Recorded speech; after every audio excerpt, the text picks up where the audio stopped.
Hello, everyone, and welcome back to English Pod. We have an advanced lesson for you today. My name is Marco. And my name is Catherine, and I'm very excited about this lesson, Marco. It's very interesting. It's about a very controversial topic and a very popular person in history, Charles Darwin. That's right. So he's most famous perhaps for his book, The Origin of the Species. And we're going to be talking a lot about science today. So put your thinking caps on. All right. So without further ado, why don't we listen to this dialogue for the first time?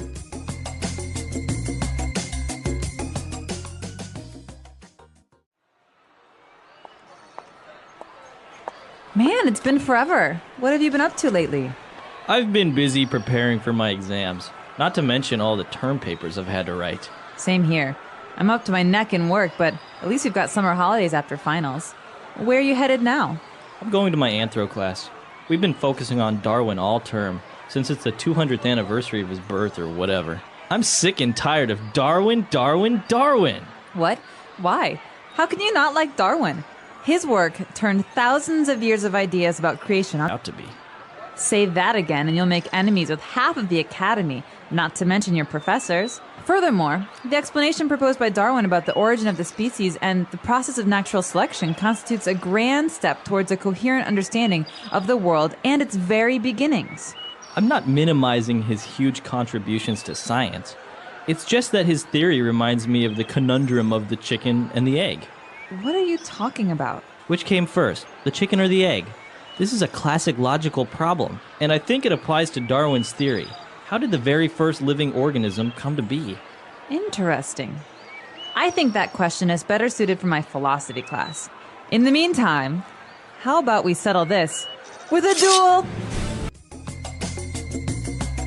All right, interesting. They have very different views on Charles Darwin, right? They do, and they're both pretty nerdy people. This is a very nerdy university conversation that's happening between classes. Yeah, I think maybe they're like PhD candidates or something. Perhaps. All right, so before we get to talking about some of the ideas in today's dialogue, let's talk about some of the words and phrases that we hear to understand better what's going on. The first part we're going to talk about in today's language takeaway. Language takeaway. All right, on language takeaway today, let's take a look at the first word. And, well, one of the things that many people say is that Darwin revolutionized the fields of biology. And so he revolutionized these because he pushed them forward. He made many changes. He forced changes. So people had to change the way that they thought about these things. If you revolutionize something, a topic or an idea, you are creating new knowledge almost, right? Exactly. You can think of the word revolution, which is a thing. So you think of the Russian Revolution or the American Revolution. These are times of change. So to revolutionize is to bring about change. Very good. All right, so moving forward, they were talking about human evolution. Human evolution. What is that exactly? Good question. So you're not a monkey, I'm not a monkey, but we come from monkeys, right? So we evolved. Right. So the process is called human evolution. That means the process by which humans changed forms to become what we are today. Okay, so you evolve. Now, is it evolution? You usually think of something positive, right? Something evolves into something better. Is it always that way? No, we have another word for the negative, right? So the positive is to evolve, to become better. To get worse is to devolve. Okay. Yeah, to devolve, to go back and to kind of lose things that you had. Okay, interesting. And then they were also talking about Darwin's theory of natural selection. Natural selection. Okay, this is maybe one of the things that Darwin was most famous for, and that's why we've included it in this language takeaway, because it's a key phrase. It's something you hear people talk about a lot.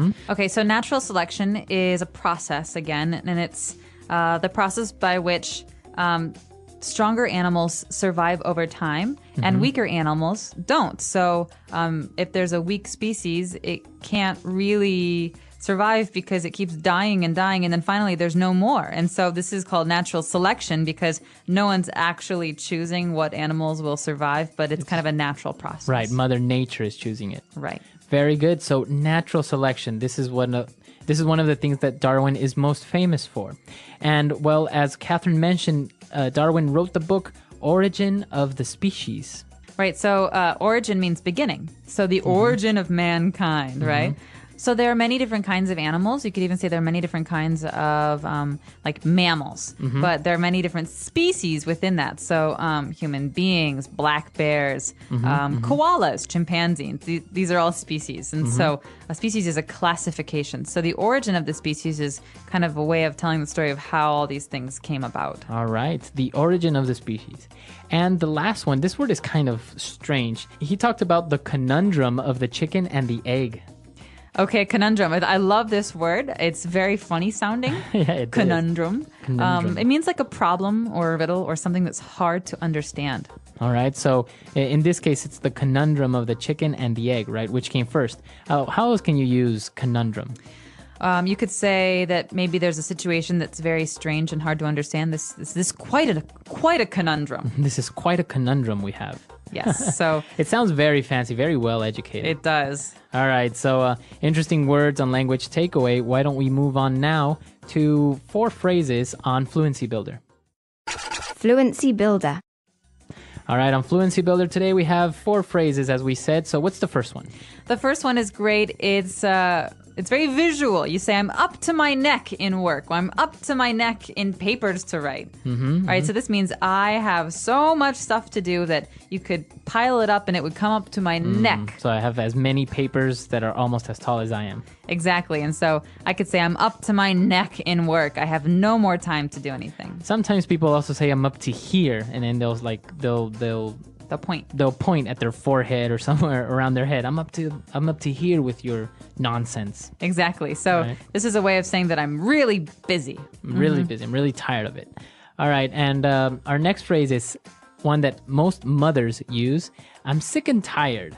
Ugh, I'm sick and tired of all of your whining. Go do the dishes and don't complain. Right. So it always goes together. You are sick and tired. Right, and sick comes first. So I'm sick and tired of this. I'm sick and tired of your bad attitude. Okay, so and that means that you are I'm just tired of it. I don't want you to have a bad attitude anymore. Or I'm just, I'm really done. annoyed by it. I'm annoyed. Okay, sick and tired. And then we saw a phrase that was a little bit separated. He said, the sentence went like this. His work turned thousands of years of ideas about creation on their head.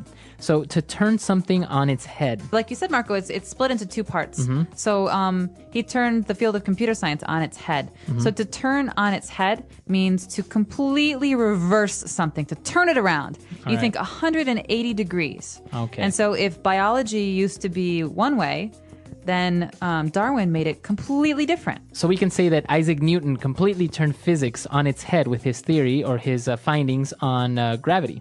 And then, years and years later, we had Albert Einstein, who turned those theories, or who turned that theory on its head with his own ideas about physics. Very good. So to turn something on its head, to completely change the course of or prove something to be maybe wrong.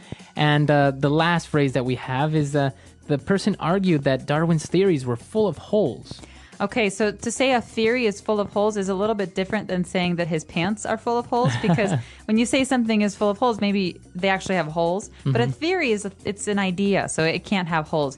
What you're saying is that it's not completely sound. It's not without some problems. And so Okay. maybe you're saying that, the cookies are gone out of the kitchen, Marco, and I saw you in the kitchen, so clearly you ate the cookies. Right, so I can say that's full of holes because it was me and it was 3 other people who were in the kitchen, so you can't blame me. It could have been the other 2 people. Right. So if something is full of holes, it's that it has maybe mistakes or it's still missing complete evidence to prove it right. Or it has bad logic. Bad logic. All right. Interesting. So we've taken a look at a lot of words and different phrases here.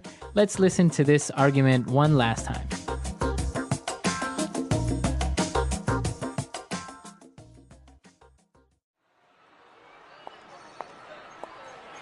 Man, it's been forever. What have you been up to lately?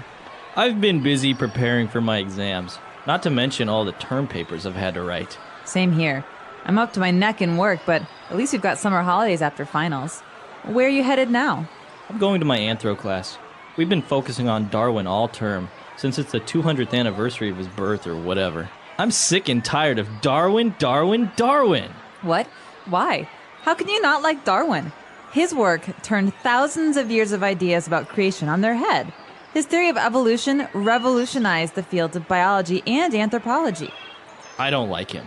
His theory of human evolution and natural selection is full of holes. It's not as solid as you make it out to be. Say that again and you'll make enemies with half of the academy, not to mention your professors. Furthermore, the explanation proposed by Darwin about the origin of the species and the process of natural selection constitutes a grand step towards a coherent understanding of the world and its very beginnings. I'm not minimizing his huge contributions to science.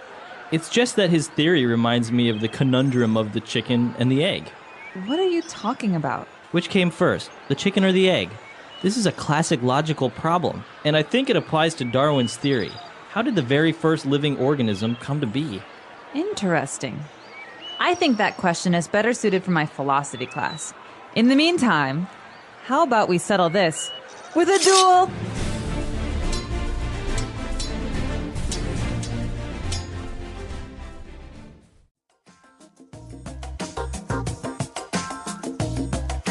All right, we're back. So interesting, this Darwin's theories and his explanations for the origin of species and life as we know it. But there is the opposite to this, right? There is a certain thing called creationism. There is, and this is a big source of controversy, especially in the United States, because in some places, people want to teach creationism as well as evolution in schools. And so this is the big question. Are they still equal as theories, or is one theory more proven than the other? Right. And it is kind of hard to determine which one is better because one is based on faith. The other one is based more on scientific evidence, right? So they're not really even on the same scale. As we learned before, that's kind of like apples and oranges, right? It is, and there are some people who would say that we have lots of ways of quote unquote proving what happened in the past, but as long as we weren't there, we never really do know. Right. And there's always changes in science, so how can we be sure that what we know now isn't false, isn't misunderstandings? Right. I think for now, this is the best explanation, but that doesn't mean that it's the correct one. Maybe in 100 years from now, we'll have another explanation that's much better or maybe complementary to this one. Well, we want to know what you guys think. Come to our website, englishpod.com. We really want to hear your opinions. What do you think about this topic? It is a little bit controversial, so we really look forward to your comments and any other questions you may have. Yep, and just a reference, creationism is the idea that God created the world or a superior being created the world and that everything came from that. And so let us know what you think. I am very curious too. And that's about it for today. All right. So, we'll see you guys there. Bye-bye. Bye.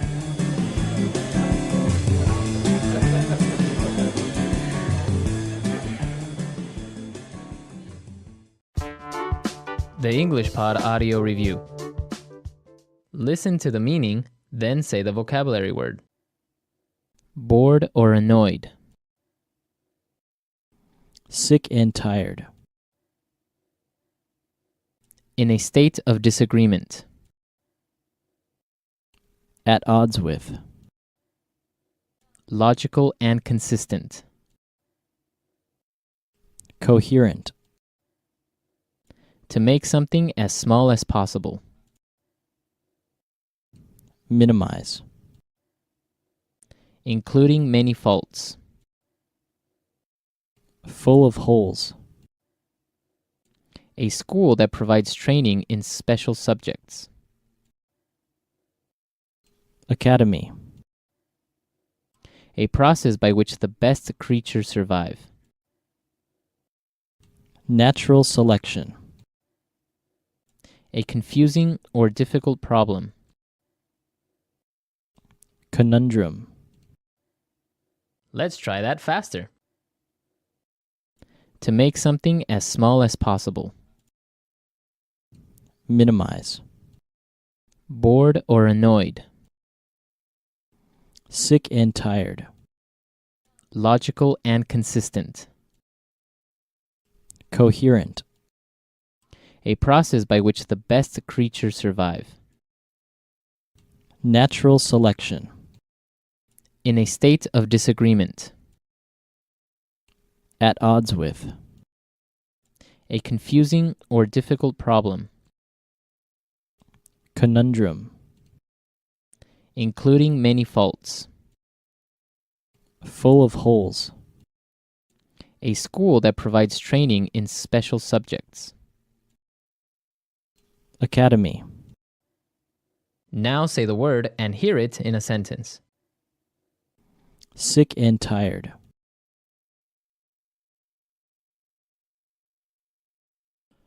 I'm sick and tired of eating beans for every meal.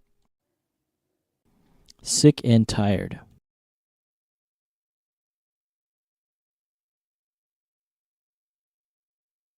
After 30 years of marriage, she became sick and tired of waiting on him hand and foot. Sick and tired.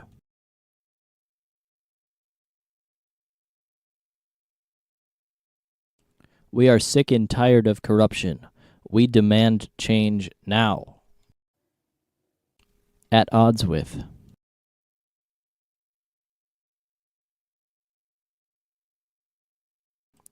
The professor's opinions were often at odds with his students' views. At odds with.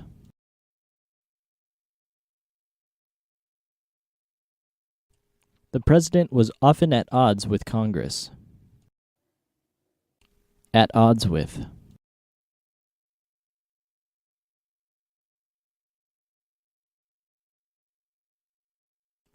Instead of being continually at odds with each other, the competitors agreed to cooperate. Coherent.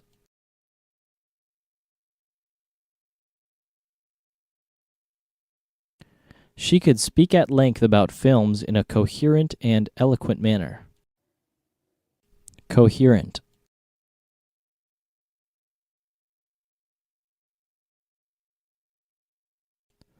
The dazed man could not deliver a coherent response to his rescuers. Coherent.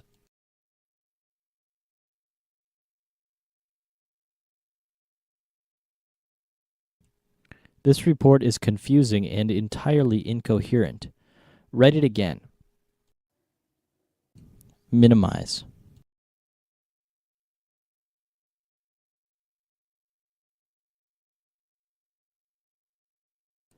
I don't want to minimize your contributions to this company, but you must admit that idea was not yours. Minimize.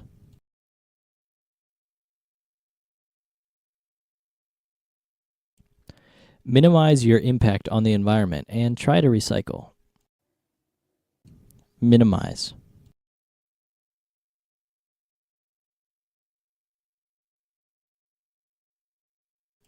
During the interview, she minimized her weaknesses and emphasized her strengths. Full of holes.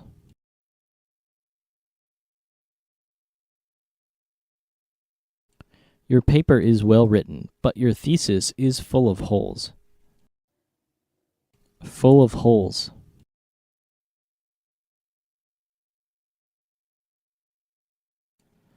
We need to buy a new bucket. This one is full of holes. Full of holes.